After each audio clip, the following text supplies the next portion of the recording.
એક રાજાને એના પ્રધાનો એમ કહેતા હતા કે મહારાજ, આપણા રાજમાં કોઈ જગ્યાએ પતિનું હાલતું જ નથી, જ્યાં જો અહીંયા પત્નીઓનું જ ચાલે છે. ઘરે ઘરે કે પત્નીનું જ ચાલે છે, પત્નીઓનું જ રાજ, પતિનું કોઈ માનતું જ નથી. કે રાજા કે એવું હોય નહીં કે તો તમે તપાસ કરો. રાજા કે કાલે એલાન કરી દો આખા રાજ્યમાં, માણસોને બધાને લાઈનમાં પુરુષોને બોલાવો અને આપણે એને પૂછવાનું તારી ઘરે તારું ચાલે છે કે તારી પત્નીનું. જો એની પત્નીનું ચાલતું હોય તો એને એક એક બકરી ભેટમાં આપવાની, અને જો પતિનું ચાલતું હોય તો એને એક એક ભેંસ ભેટમાં આપવાની. એક બાજુ આ બાજુ ભેંસોનો બાંધી દીધી ને આ બાજુ બકરીઓ બાંધી દીધી ડાબી બાજુ. માણા બધા આવવા માંડ્યા. રાજા પૂછે તારી ઘરે ભાઈ કોનું ચાલે છે? તો કે મારી પત્નીનું ચાલે. એ કે એમ જ મારે બધું કરવું પડે, ઉપાડી બકરી કે. એટલે બકરી દઈ દે. જે આવે ને બધાને પૂછે બકરી બકરી. હાંજ પડીને ત્યાં બકરીનો વાડો આખો ખાલી થઈ ગયો, ભેંસ એક નો ગઈ. એટલે મંત્રી કે જો મહારાજ, હું કહેતો હતો ને એમાં એક માણસ છેલ્લે ક્યાંક રહી ગયેલો તો હાલ્યો આવે, 5 હાથ પૂરો મોટી મોટી મૂછું. એટલે આવ્યો તો મહારાજે પૂછ્યું રાજાએ કે ભાઈ તારી ઘરે કોનું ચાલે? તો કે મારું ચાલે. હે કે હા મારું ચાલે. જોઈ કે ખોટું પડશે હામી ભેંસ દેવી પડશે. હા એ કે તમે તાર તપાસ કરી લેજો, ખોટું પડે બીજી ભેંસ હું દઈ દઈશ કે. રાજા કે તો ઉપાડી ભેંસ. એ ભેંસ લઈને ગયો, કલાક થઈ ત્યાં પાછો આવ્યો. એટલે રાજા કે ભાઈ શું થયું? તો કહે છે કે મારી ઘરવાળી કહે છે કાળી નહીં ભગડી લઈ આવો. રાજા કે ભેંસ બાંધે બકરી ઉપાડ. આખા રાજમાં ઘરે ઘરે બાઈઓનું ચાલે, પતિનું કોઈનું ચાલે નહીં. એટલે પછી રાજા અને મંત્રીઓ બેઠા હતા. મંત્રીઓએ કીધું જો મહારાજ, હું નહોતો કહેતો ઘરે ઘરે પત્નીનું ચાલે છે, પતિનું ચાલતું નથી. પણ મહારાજા મારે તમને એક વાત એ કહેવી છે કે તમારે બધાને દેવું તું તો આ ભેંસું બકરીઓ દીધી, એના કરતાં ગાયો ભેટમાં દીધી હોત તો ગાયોનું પોષણ થાત ને. રાજા કે ભાઈ મારે તો એ કે ગાયો દેવી હતી પણ રાણીએ ના પાડી. આખો ઘાણો જ દાજી ગયેલો ટૂંકમાં. આમ તમે આમ જો મારે કીધી પણ રાણીએ ના પાડી. આવું હાવ ન હોય. થોડુંક પતિની આજ્ઞા. બિચારો રાત દાડો મહેનત કરી તમારા ભરણ પોષણ કરતો હોય, જરાક એનું બી ધ્યાન રાખવું છે. આવા તડકામાં એ રાત દાડા મહેનત કરતા હોય, બારા તો નીકળો ભાઈ, કઠણ પડે ને ભાઈ. હા આ કોણ જાય આવી મહેનત કરવા? એટલે પત્ની હોય જરાક એના પતિની આજ્ઞા. અને પછી તમે ક્યાંક ફરવા વયા જાઓ, રખડવા વયા જાઓ, અને એને ખબર પડે કે આ કોકની આરે ફરવા વહી ગઈ, પછી બિચારાનો આત્મા કેટલો પહોંચવાય. આ કાંઈ તમારા જીવનમાં સુખ ન થવા દે. એટલે આ બધું જરાક સંયમ. મારું એવું નહીં કેવું કે તમે બ્રહ્મચર્ય વ્રત પાળો, પણ થોડોક સંયમ તો જીવનમાં હોવો જોઈએ કે વિકૃતિઓ ઉત્પન્ન ન કરે, કોઈનો આત્મા ન કોચવાય. આટલો સંયમ તો જીવનમાં હોવો જોઈએ. આજે લોકો બિલકુલ સંયમ છોડી અને એકદમ વ્યભિચારના માર્ગે જવા માંડ્યા છે. એક ભાઈ એના મિત્રને કહેતો હતો કે આમ ચિંતામાં હતો ને, એટલે મિત્રએ પૂછ્યું કે કેમ ટેન્શનમાં છો? કે આજ દિવસ સુધી મને તારી ભાભી ઉપર શક જાતો હતો કે આ કોક સાથે જાય છે, પણ કે કાલે તો કે પાકું થઈ ગયું. કે હું કે એક પિક્ચર જોવા ટોકીઝમાં ગયો હતો ને, એ મારી કોકની પરપુરુષ સાથે પિક્ચર જોવા આવેલી, મેં મારી આમ આંખે દેખ્યું, રંગે હાથે પકડાઈ ગઈ. એનો મિત્ર કે પણ તો ત્યાં તારે આમ બોચી પકડીને તરત પ્રૂવ ન કરી દેવાય કે તું આ ખોટું કરશો. પણ એ કે કરવું કેમ? હું મારી ગર્લફ્રેન્ડ હારે ગયો તો. એ કે આમ ઘાણવા દાજી ગયેલા આખે આખા. આમ તમે જોવો ને તો આવું. અને તમે જોશો આપણી સંસ્કૃતિ ભારતીય છોડીને જેટલું તમારે દૂર જાવું એટલા જાજો. એક દિવસ પશ્ચાતાપ થાય. પેલાના જમાનામાં ગમે એવું પાત્ર હોય, કોઈ છૂટાછેડા નહોતા કરતા, લગભગ 2-5%. અને અટાણે તમે જુઓ તો 2 મહિના ન થાય ને ત્યાં છૂટાછેડા મળ્યા થવા. અને એમાંય જેટલો રૂપિયા વાળો, જેટલો એજ્યુકેટેડ સમાજ, એને તો ઘડીકમાં હાલે, તારે માર નહીં હાલે કે લ્યો.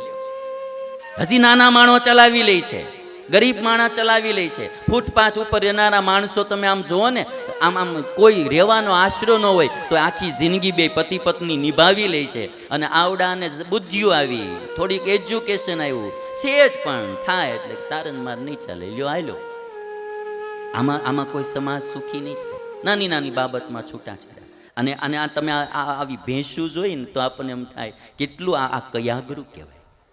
અને એટલા માટે મારે કહેવું છે સમાજને કે આજે બેનો દીકરીઓ, દીકરા દીકરીઓ પોતાના માતા પિતાની આજ્ઞામાં રહી અને તો તમારા વૈવાહિક જીવનમાં પડો.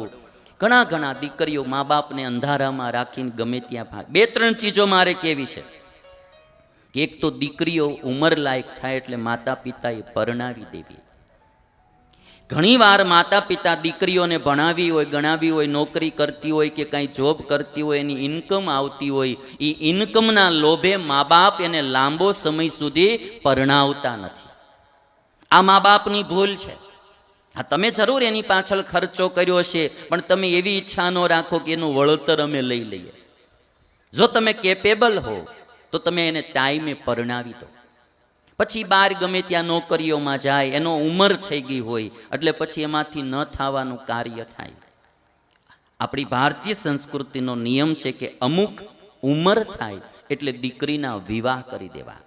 આપણી ભારતીય સંસ્કૃતિમાં પહેલાં એવું હતું કે રજસ્વલાપણું દીકરીનું પિતાની ઘરે બહુ જાજીવાર ન આવવું જોઈએ. એટલા માટે આપણે સંબંધ વહેલા કરવાની શરૂઆત હતી. સંબંધ બહુ નાનપણમાં થઈ જતા, લગ્ન ઉંમરે થતા. અને એ કેવું હતું, ઘડીક જઈને પાછા વિયાવે, પછી પાછા રહેતા, બહુ ઉંમર લાયક થાય ત્યારે હાવ મોકલતા. એટલે જે આજ મા બાપ દીકરીઓના પૈસાના લોભે લગ્ન નહીં કરતા સમયે એ મા બાપની ભૂલ છે. અને દીકરા દીકરીઓ મા બાપને અંધારામાં રાખી અને ગમે એની ભેગું ભાગી જવું.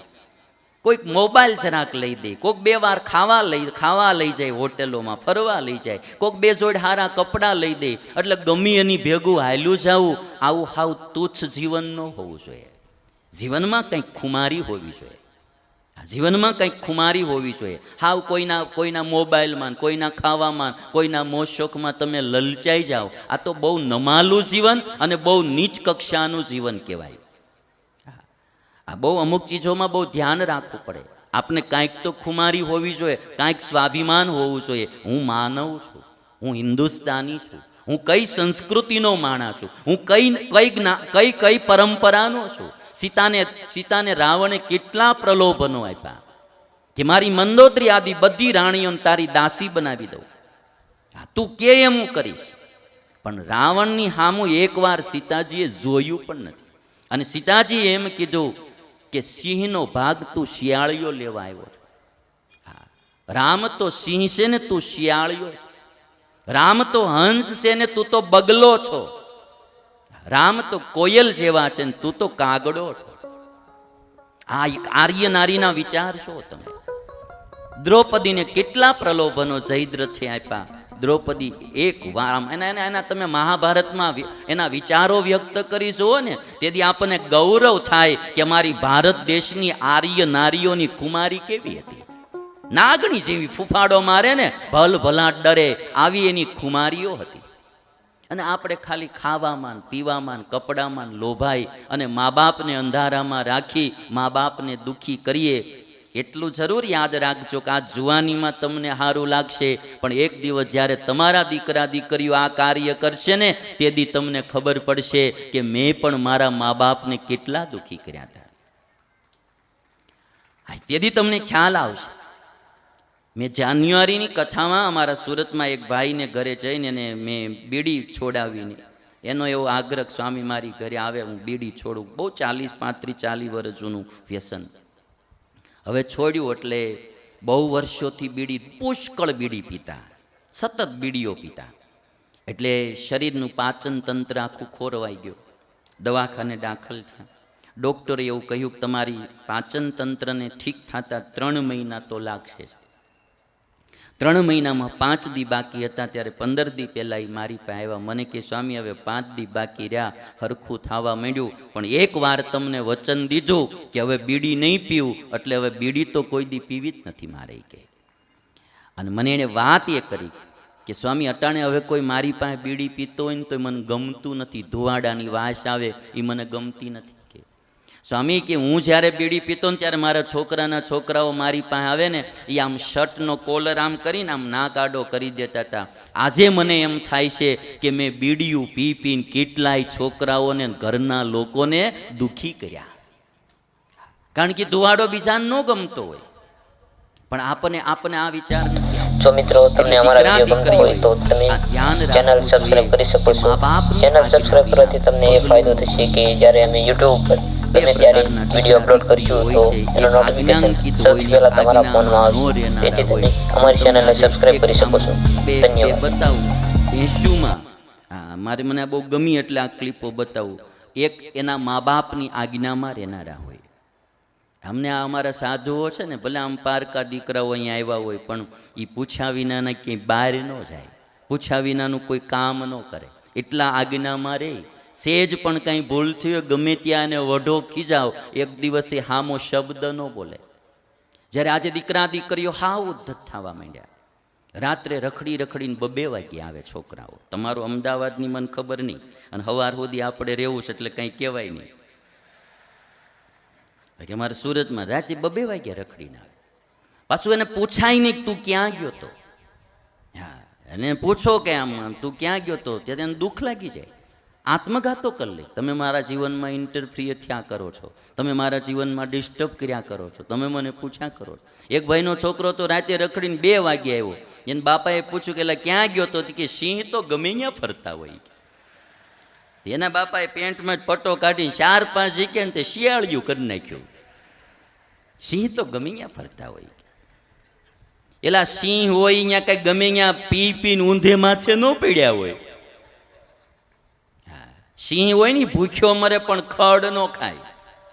એનામાં ખુમારી હોય, એટલે એને જંગલનો રાજા સિંહ કહેવામાં આવે. એ ન ખાવાનું ન ખાય, ન પીવાનું ન પીવે, ન જોવાનું ન જો. એટલે આજે આવું હાવ સ્વચ્છંદી જીવન, હાવ ભોગવાદી તુચ્છ જીવન શું બનાવું માણસોને? કોક દીક તો ગાંધીના જીવનમાં ડોક્યું તો કરો, કેવો નિર્વિષય માણા હતો આ. કોક દીક સરદાર પટેલના જીવનમાં ડોક્યું કરો, કેવો વૈરાગી પુરુષ આ હતો. એ ભોગવાદી નહોતા, અને ભોગવાદીથી થાય હું ભાઈ, માણસ યોગવાદી હોવો જોઈએ. આ ભારતીય સંસ્કૃતિ એના માટે છે. અને કમસે કમ હું એટલું કહું, એના જેવું ન થવાય તો કંઈ નહીં. તમે સારો બંગલો બનાવો, સારી ગાડી રાખો, સારા કપડાં પહેરો, સારું ખાઓ, તમે પતિ પત્ની મોજથી રહ્યો, આનંદથી રહ્યો, હરો ફરો, એની કોણ ના પાડે? પણ પર પુરુષ પર નારીના પ્રસંગો કે છેડતી કે આ રેપ કે આ આપણા ભારત દેશને શોભે નહીં. આમ કોઈ દી મનમાં બોળો વિચાર પણ એ બાબતનો ન આવવો જોઈએ. માણસ યુવા પેઢીને મારે બધાને કહેવું કે ક્યાંય બી તમે નોકરી કરતા હો, કોઈ પણ બેન દીકરી હોય, એની અમે ઊંચી નજર ન કરાય. એ બી કોકની બેન છે, એ બી કોકની દીકરી છે, એ સારું નથી. જો મિત્રો તમને અમારા વિડીયો ગમતા હોય તો તમે ચેનલ સબસ્ક્રાઇબ કરી શકો છો. ચેનલ સબસ્ક્રાઇબ કરવાથી તમને એ ફાયદો થશે કે જ્યારે અમે YouTube પર ગમે ત્યારે વિડીયો અપલોડ કરીશું તો એનો નોટિફિકેશન સૌથી પહેલાં તમારા ફોનમાં આવશે. તેથી તમે અમારી ચેનલને સબસ્ક્રાઇબ કરી શકો છો. ધન્યવાદ.